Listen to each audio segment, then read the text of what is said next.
I don't feel alone. We just settled in and it already feels like home. You're listening to the Feels Like Home podcast with Mike Throne and Marty Ford. Powered by Horizon.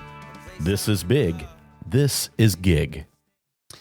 It is so great to be back on the Feels Like Home podcast this week, and we've got a really great treat for you. We have a young man from Ross County who is out there just, I don't know, it's kind of difficult to talk about. He's doing things at his age that folks are not doing, and he is a racer.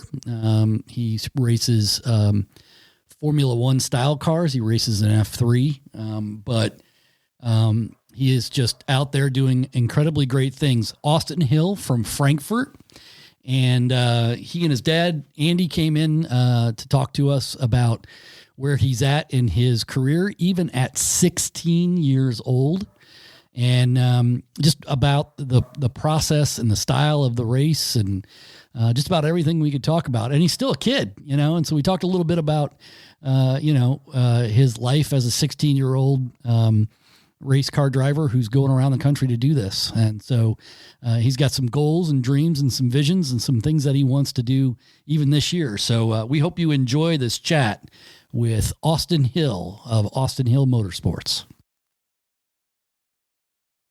All right. Well, we are very excited. Marty, we had the oldest guest that we've ever had a few weeks ago when we had Alice Litter on, who is now 101. That's right. I think this might be the youngest guest that we've had on. Yeah, I think you're right. How old are you now, Austin? 16. So he's 16. That's definitely the youngest. Yeah, definitely. Austin Hill of Austin Hill Motorsports lives out in Frankfurt. Might be Ross County's best kept secret, but we're going to try to fix that. That's right. I'm going to try to fix that. So welcome, Austin. Thanks for coming on. Yeah, thanks for having me. I was glad to get the invite. Yeah, and I'm going to credit somebody. I work at the Chamber of Commerce, and my membership person said, "Hey, have you heard about this kid from Frankfurt?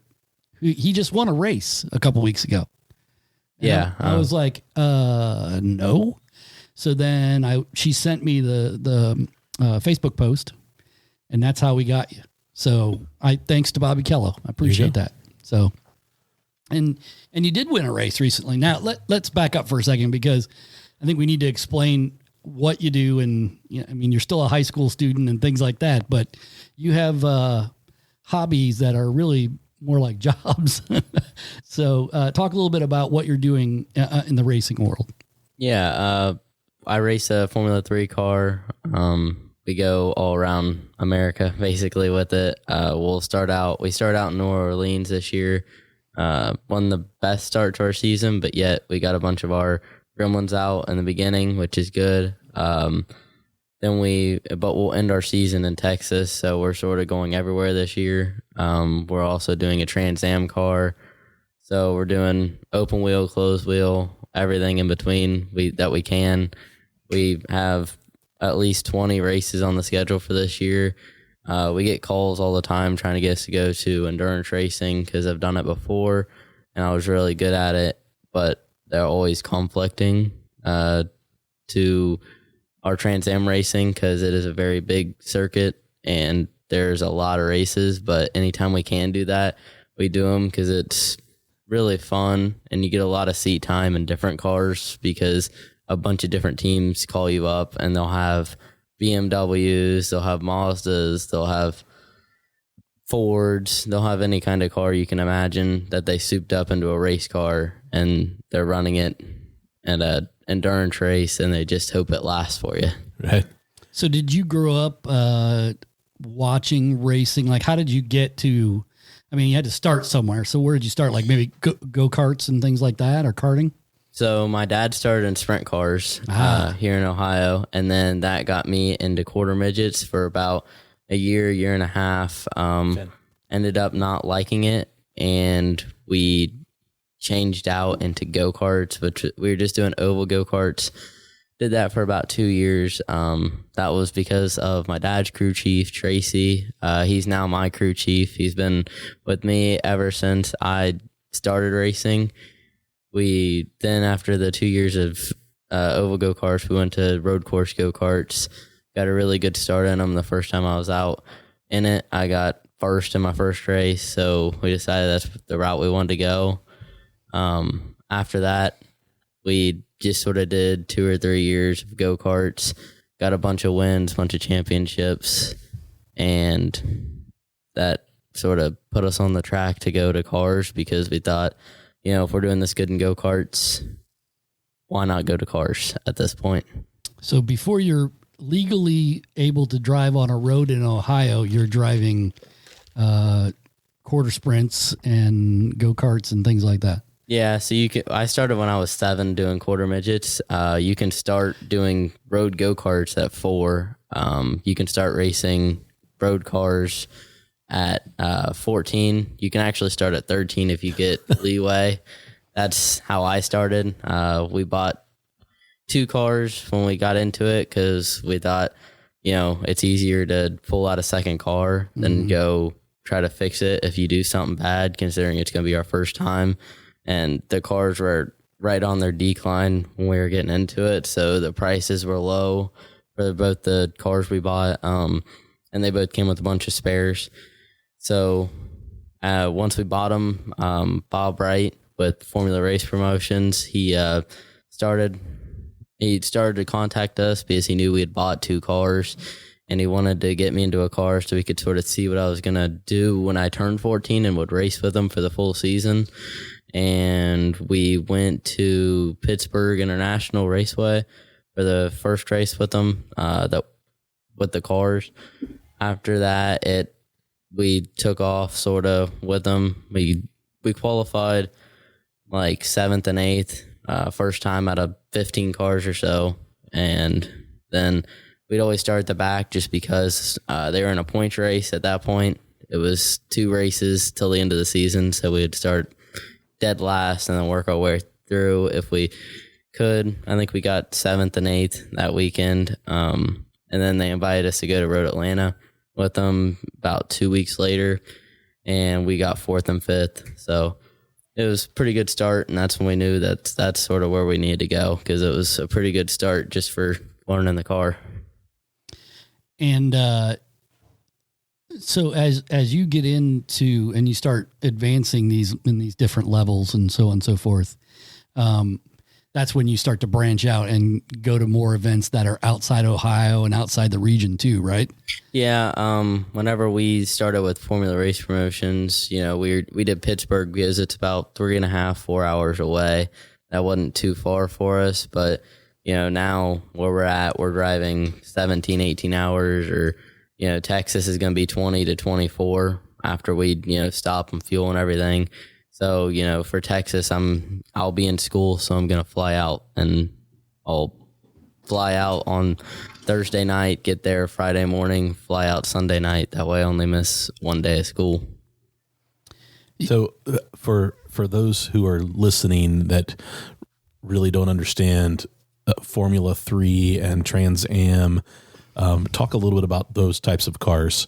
So people are familiar with Formula 1, but a Formula 3, explain the difference in those cars maybe. Yeah, so Formula 3, it's going to be 2 steps below Formula 1. You'll have a lot less horsepower. They do a horsepower to weight ratio with FIA, and that's how our car was made, is through the FIA. So our car weighs about 35 pounds less than an Indy car, but yet only has about a third of the horsepower. So basically they tell you if you can drive this car, you can drive anything, because you're dealing with no power steering and a 1,700 pound car when you roll out on track, and you're on slicks. So when the tires are hitting the ground, you're fighting the tires. So you're getting a lot of muscle mass out of the cars. But I mean, the cars themselves, they're, F3 could be 2 steps below IndyCar and 2 steps below F1. And then you got Trans Am. Our Trans Am car is a C7 Corvette. It raced for Pratt & Miller in the 24-hour race in 2006. So it was a production race car when it was built they get a couple off the line from Corvette every year to make them. And we were just lucky enough to come across them. We did. It was right when we were looking to do something different than Formula cars. And that actually got us sort of started into the closed wheel side. We had an MX-5 already at that point, but we were sort of doing that just for fun almost, because you could sort of learn the closed wheel stuff with that one. And it was sort of the cheapest resolution to get into, and they had a really good championship prize pool for young people getting into the sport. That's the car they want you to get in. So we started with that one, but we ended up not getting it finished till about 5 weeks ago, and then we took it out on track last weekend, and it was pretty fun. A little different for me. It's sort of slowed down a lot, so I have a lot more time to think about what I'm doing, but it's a fun car. Running it with about 40 other cars, it's sort of interesting because we had a problem in qualifying, so I had to work my way through all of them. So when you're racing, what kind of speeds are we talking about? The MX-5, I'd say the max speed I probably got at Summit Point was probably 120, 130. And then the F3, we were racing there as well. We probably got 150, 160 by the time we got to the end of the straightaway. It's just a big speed differential because you don't have the aerodynamics and you have so much more weight. So, speed differential wise, you're talking a lot when you switch back and forth between cars, but that's why people say if you can do it, you're making the best driver out of yourself that you can. Yeah, I'm just having a hard time comprehending. You said get more time to think at 120 or 150 miles per hour. Well, I mean, I can barely think when I'm going, 35. Well, and the fact that you're 16 years old running those speeds, that's kind of hard to wrap your mind around for the normal 16-year-old. When you just, throw it out, I was running 120, 130, 150. But I can understand like the difference in those cars. It probably feels, does the Formula 3 car, like when you're in it compared to the Trans Am car, they're just two different types of race cars. So did you have to change your approach as a driver with those? I mean, because you're a higher center of gravity, all those things I'm sure the feel of the car changes. So maybe at 120, that car feels way faster than the Formula 3 car just because of the body mass and all the other, the aerodynamics and all that. I don't know. Does that change? So the Corvette, the tires have a really low, they're really, they're just right on the rims. So the reaction time when you go to turn in with the car, it does it instantly. The tires don't have a delay to them. So like the F3, they sort of have a delay because they're they're just bigger tires, but yet the rubber doesn't come in until about 5 laps. But the Corvette, it's a lot easier to steer because it's power steering. Okay. So you gotta you really do have to be different with your driving style, because the Corvette, if you just move it a little bit, that'd be moving it none on the F3 because you're not having to use any more muscle on the Corvette, even though it weighs more because of the power steering. That's why I sort of like it a little bit better, because you're not having to use as much effort, but yet you're also doing a lot longer stints. As far as we're doing half hour in the Formula 3 car because, our fuel, we can't really hold that much, but on the other side, it's also a lot of strain on the driver because that car can take a lot of G-force through the corners, so it ends up hurting your ribs if your seat's not right. So that's one of the things we really focus on is getting our seats right. Usually we get one poured once a season to make sure that it fits you perfectly with your suit and everything. Especially if we get a new suit, we definitely want to pour it, because if your suit is any thicker, then it's really going to hurt you when you're going around the corners. But as far as driving style wise, driving between the two closed wheel cars, they're not that much different other than speed and horsepower. Okay. The Corvette has about 4 times the horsepower as the MX-5. It has about 600 compared to the 120. So, it has a lot more power. You have to be really careful with the throttle or else you can spin the tires really easy. It does have traction control, but, when you're going that fast, it doesn't really help you a lot unless you're going in a straight line. But as far as driving style between the two closed wheel cars are not bad for changing it, but yet driving a Formula 3 then going to the Corvette is definitely a little bit different because your sitting position is very different, your pedals are very different, and your brakes are really different, and steering is very different. Yeah. So when you were a younger kid, because I want to say when you were young, because you're still young, and you were going to Dad's races, did you feel like that racing was something that you wanted to do, that the minute that you got a chance or the first opportunity, you were going to take advantage of it? Yeah. As soon as he got a sprint car, it wasn't very much after that. I ended up getting a quarter midget because I liked racing once he got into it. The only thing I really knew about racing was just watching NASCAR with him before. But after that, I really grew an interest to it. And then I started getting really good at it. So then I really put more focus towards it. And like now you're fighting almost for a career. So now you really have to put all your focus towards it that you can. Because, if you can make it in this Trans Am series, then sometimes people look at you and you can get a seat doing something professionally, and it'll give you a career for the rest of your life doing something you love. Yeah. And that's your goal. That's your hope is to get to that point. Yeah. I have my credentials to go to IMSA if I want to.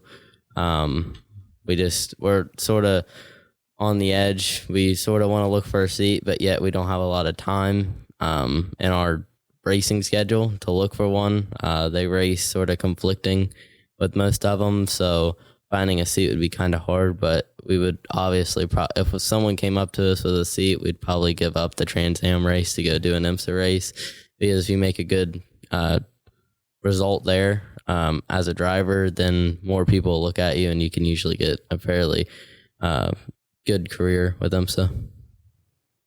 And so when you got into your first quarter midget, did you feel like immediately you felt at home and that you felt like you could do this? I really don't remember a lot from quarter midgets. The only thing it was so many years ago, 9 years ago. Yeah, the only thing I really remember from that is the third race that I was out in it. I won. And the only thing I remember is my dad's face and my mom's face, because I had lapped the field twice or so. And so they were just like, everyone that was there was sort of just in shock. After that, though, we ended up getting almost pushed out of that class because they thought we were too fast for that class. So we ended up having to go to, we were in Red Rookie, which is like the newest of the new for drivers. And then Blue Rookie is right after that. So they had to put us in Blue Rookie because they didn't want us to just keep sort of winning. Yeah. They want you to grow, right, as a driver. Yeah. So yeah, and that's important things. Yeah, that's you, how they're you said doing you it. didn't really enjoy the quarter midgets as much as once you got into the karting. I didn't really like sort of ovals as much. Okay. Then it was sort of a different driving style with quarter midgets because you actually like lean your head outside of the chassis and everything. And it doesn't give you like bad habits, but yet it can, because if you get like yourself stuck in that position where you're just wanting to lean your head out, then you're going to want to keep going that way. And then later on, that's not how you really do it, but yet that's how they do it there, because the carts, they want to tip over on, when it gets really, really sticky, when they're going around the track, their carts are wanting to tip over. So they try to lean their heads out as far as they can to get the weight on the inside wheels instead of the outside. But, you don't have to do that when you get into a mini sprint or a sprint car. So it sort of can create a bad habit, but yet it's a good series for anyone that's wanting to do sprint cars. But yet I didn't really like dirt as much. I did dirt go-karts. So I sort of would rather do road course. Yeah. And obviously this takes money to do all this stuff. And I did see on your website, which is austinhillmotorsports.com, I believe. You have a list of sponsors there. How do you go out and get sponsors like that? I mean, is that Dad's job, or is it somebody else's job, or are you out there trying to find as many sponsors as you can? So before every season, we go to PRI and we go visit any of our existing sponsors and make sure they're still on board for the next year. We also send out a bunch of emails to companies that we think would look good on our cars, and like companies that maybe their product we could use, and we could just, get like a sample of their product and put it, that's how we try to start some of our sponsorships. But we go to PRI, and if there's anyone there that, they look like, if they want to sponsor people, we'll go give them our pamphlet that has, what you get for what what you get what you want, type deal, our stats and everything like that on there. That way they sort of know what they're buying if they do want to sponsor us. But my dad usually does handle a lot of the sponsorship, just to sort of take it off me, because usually I'm trying to prep the cars and everything for the next season, just like Tracy Stevens is. It's almost a full-time job for him at this point. With the 3 cars, one is always in his garage, so he's always got something to do when it comes to racing. So what's PRI? Performance Racing Industries. Okay. Yeah, I mean, it's funny, I only think about it in terms of, local youth baseball, let's say, where, we find a bunch of people and they're usually they have nothing. It's not like we get, Louisville Slugger or somebody to sponsor us. It's mostly local companies, but you're kind of looking to get auto parts and other, racing type gear to help pay for some of the things that you got to pick up, right? Yeah. So like this year, Simpson always tries to help us out with our racing equipment. So like this year with Formula Americas, with the F3 car, we had to have a special helmet. It has a panel in the front so that if anything hits you in the head, they had a problem where in F1, something hit someone in the head and it ended up knocking them out. So they put a intrusion panel there. That way it can't really do that, or to try to prevent it at least. So they helped us out with our helmet. They gave it to us for, a cheaper price. The helmets are expensive now because the stock is low. A lot of people couldn't get them. So we were lucky we got ours when we did. They're still having struggles with people getting them because they take so long to produce, and they're made out of all carbon fiber. So there's a lot of material, and if they mess up, they got to sort of start over with it. That's amazing to even, obviously the technology has come so far, not only just for racing the car itself, but to keep people safe. That's the thing that blows me away. I mean, you think about, in the aftermath of Dale Earnhardt's death, there were all these different things that happened. And then anytime we get a chance to technologically advance the sport, they're going to do it, and like the Hans device was after that wreck, and all those things. And you talk about, like leaning out of the cart to get the weight up over the inside wheel tires. Now, like that, when you look at it like in a NASCAR in-car camera, they are they're mobilized already. Just the whole thing. There's not a lot of movement, all for their protection. So, spending the money on the helmet is the right thing, right, Dad? It's important cargo. So those are it.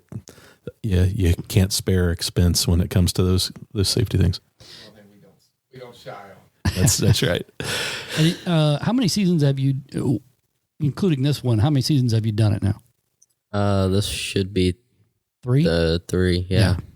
For the Formula 3. For the Formula 3. Formula 3, this will be second one. Okay. And then Trans Am. I did Trans Am, this will be my first one. And then MX5 would also be my first one. Well, we did F3, we raced it in Formula Atlantic last year because I wasn't old enough to do it with Formula Americas. So it'll be the second year on the car, but only first year with the actual series. Gotcha. So it's a lot of firsts this year. So how many different tracks have you had a chance to, well, I have two questions, but they're two separate questions. I'll get to the second one.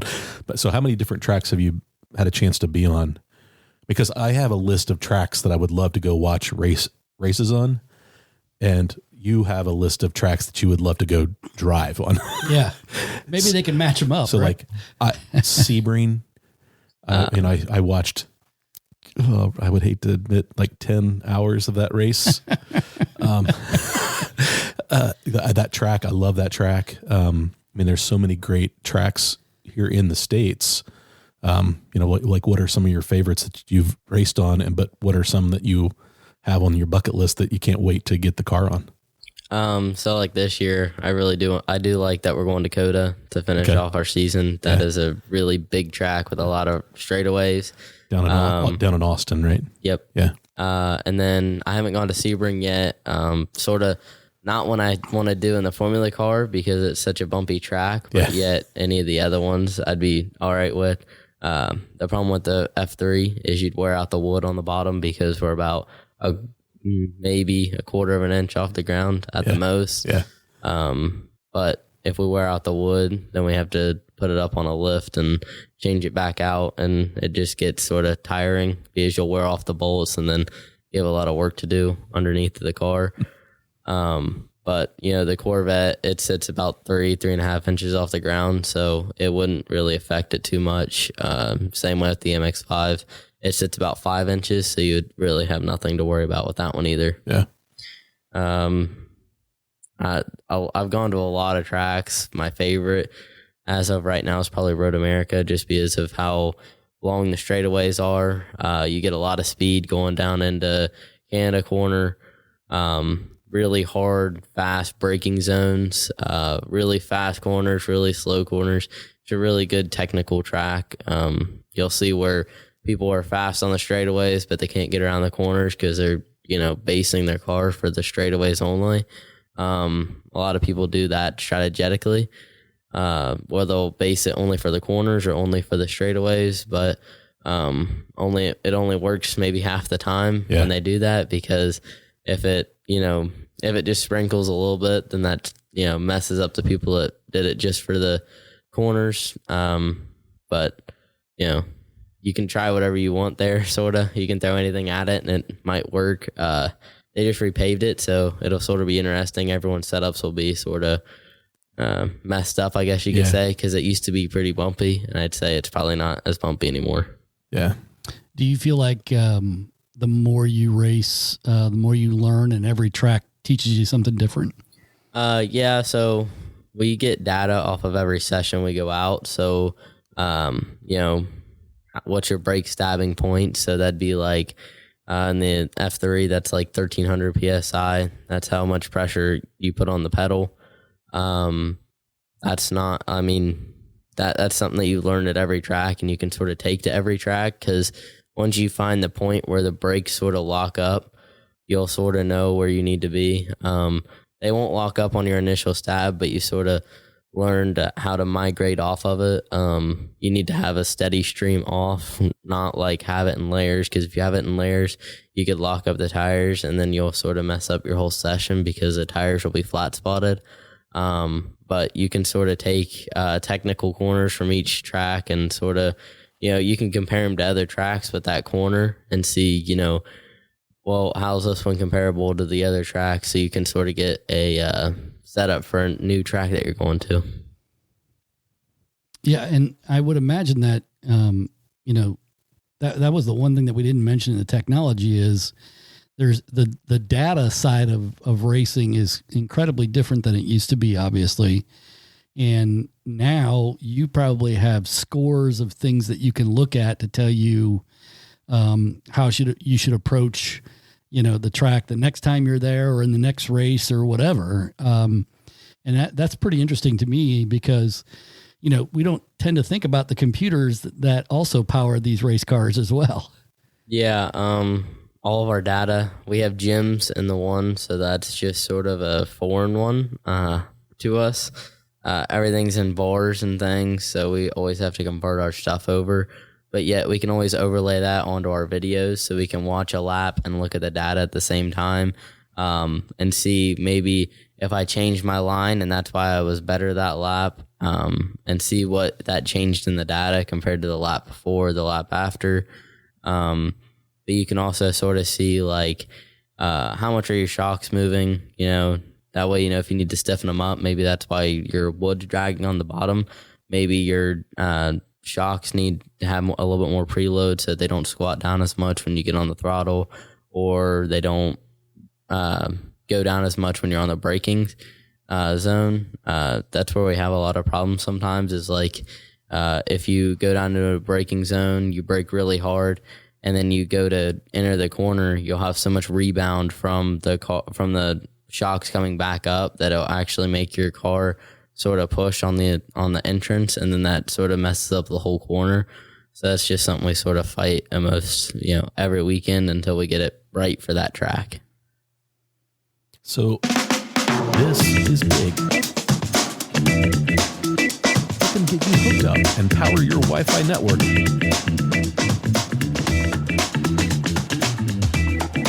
Horizon is ready to help you do what you do better, with real people, real rates, and a real service.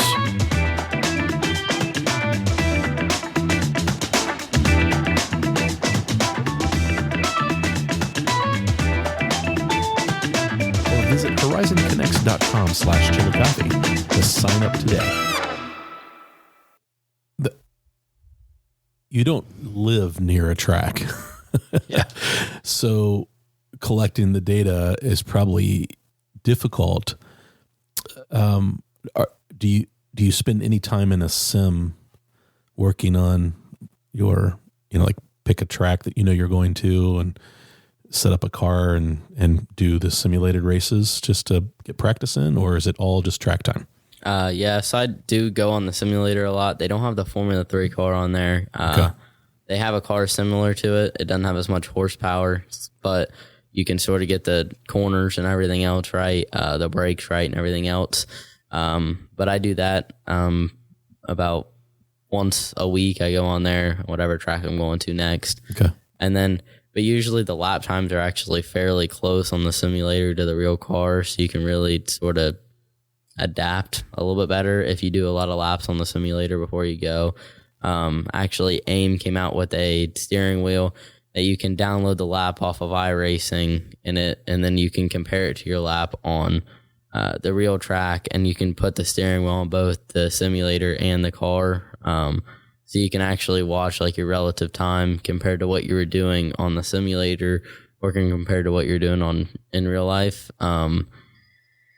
It's getting sort of better. iRacing they're trying to add rain to the simulator now, so that'll really help if it's gonna be a rain race almost, that you can get that practice in. But like the Corvette's sorta on there in a way. They have the new version and the C6 version, but yet the C6 is fairly close, and then they also have the MX-5 on there, and it's really, really close. So you're still a high school kid. You go to Adena, I believe, right? Mm-hmm. So do you get a lot of time to go to games and hang out and do things? In the off season, I try to go to a lot of games, but the rest of the time I really don't. So when is your off season, for example? Do you have one? December, January. Okay. That's about it. But usually we're just tearing down a car and getting it built back up. This season, our main focus over the winter is going to be to tear the Corvette down to the frame, get the frame repainted, and then build it right back up from scratch. Or we want to make all the body panels quick disconnects, basically. So if you break a bumper during the race, you can almost go grab a new one and just slap it right on, basically. Mm-hmm. If you can get that possible, the better off you'll be, because if you do wreck, it'll be a lot quicker turnaround to be able to get the car fixed. That's what most people have. When we got the car, it wasn't that way, but we know we can make it that way if we try. So that's something we're going to try to do in this off season.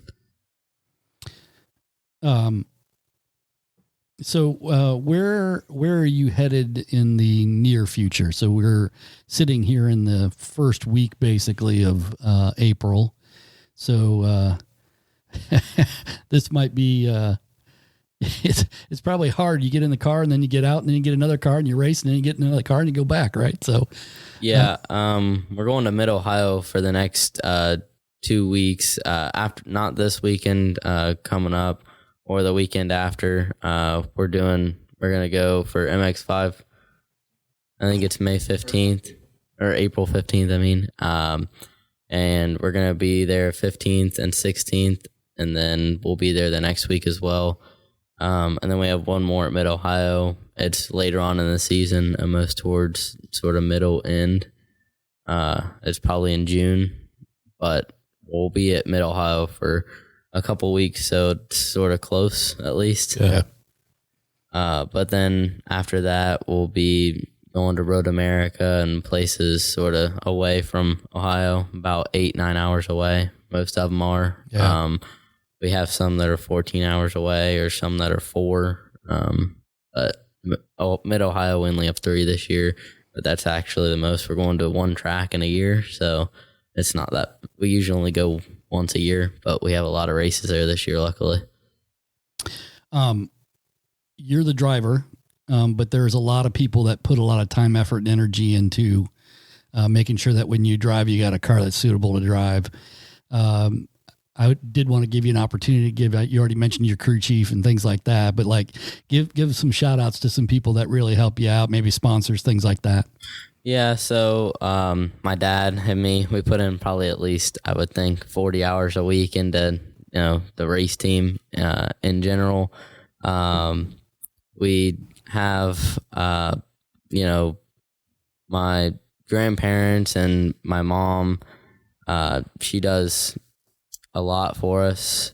She gets, if we need oil or anything like that, like right then she can go get it for us. The shop guys that are up at the shop, working on trailers, they'll help us unload the cars and stuff when we get back. They'll help us change out the oil if we need it. If there's something that we can't, like we're not there for, like if we're away at a race and there's one car left behind, they can put up on a stand for us. So when we get back that we're ready to do a change.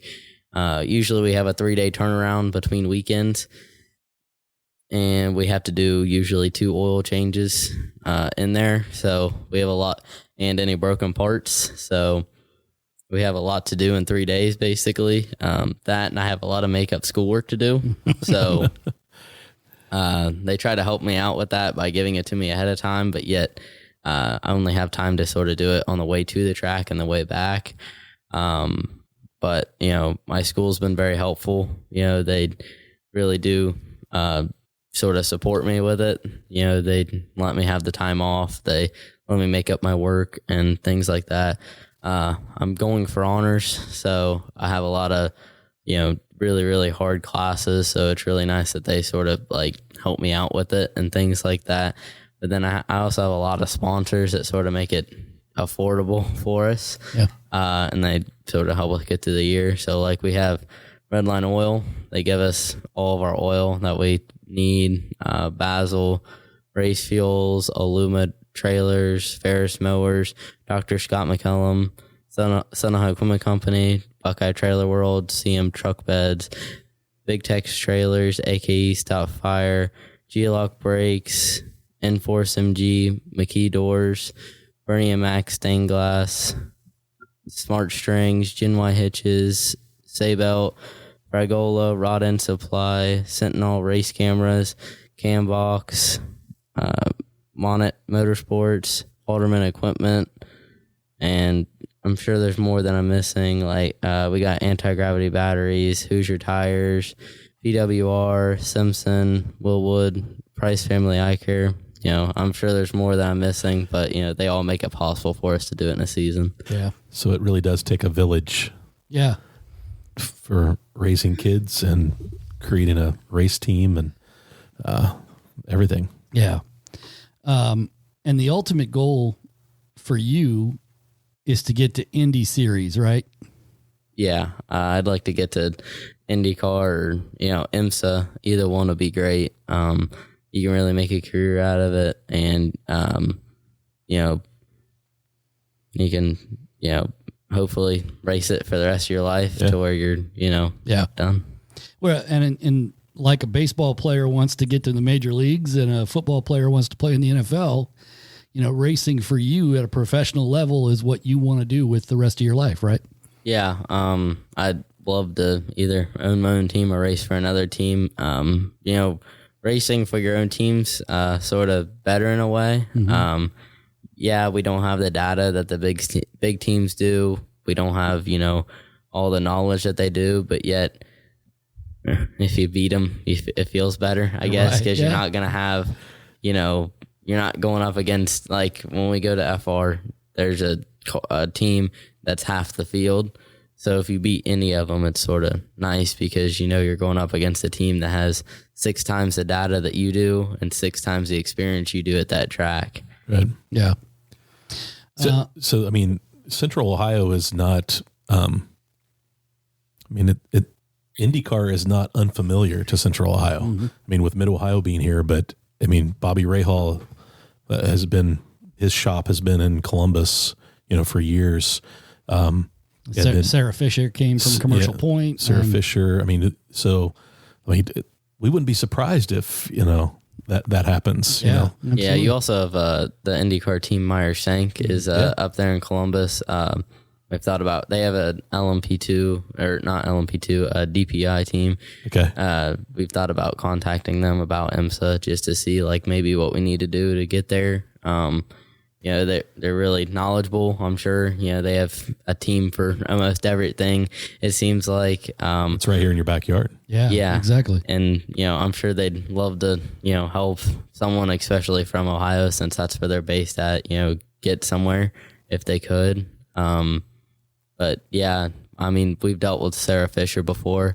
I used to race at her go-kart track a lot. Yeah. I think we got 5 championships at her track in 1 year. So we're one of her best customers, I guess you could say. Her dad and my crew chief, Tracy Stevens, are friends. And,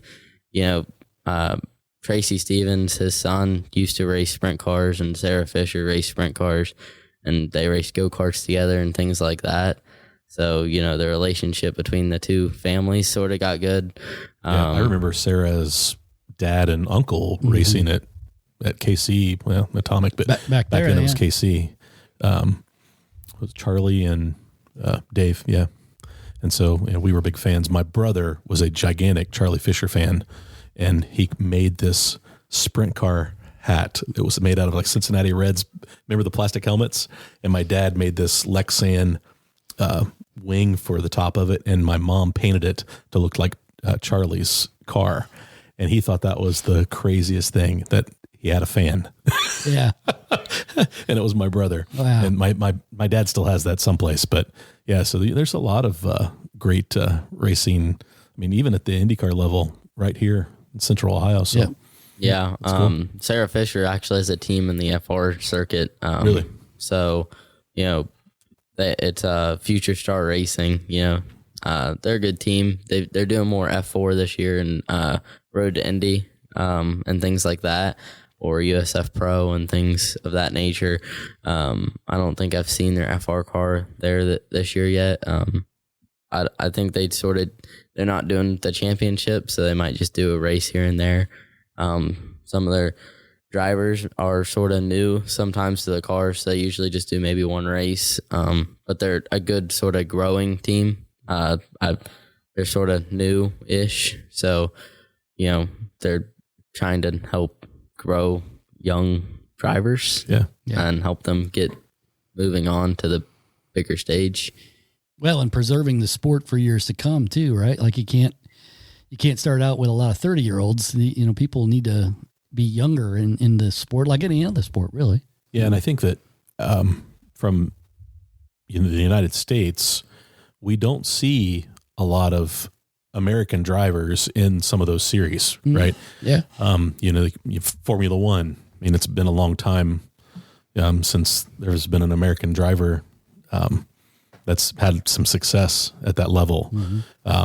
But I think that there's these new training grounds now that are established that to help grow that for IndyCar and any other racing. So I just, growing up in Southern Ohio, I would have bet that you were all in on dirt track racing.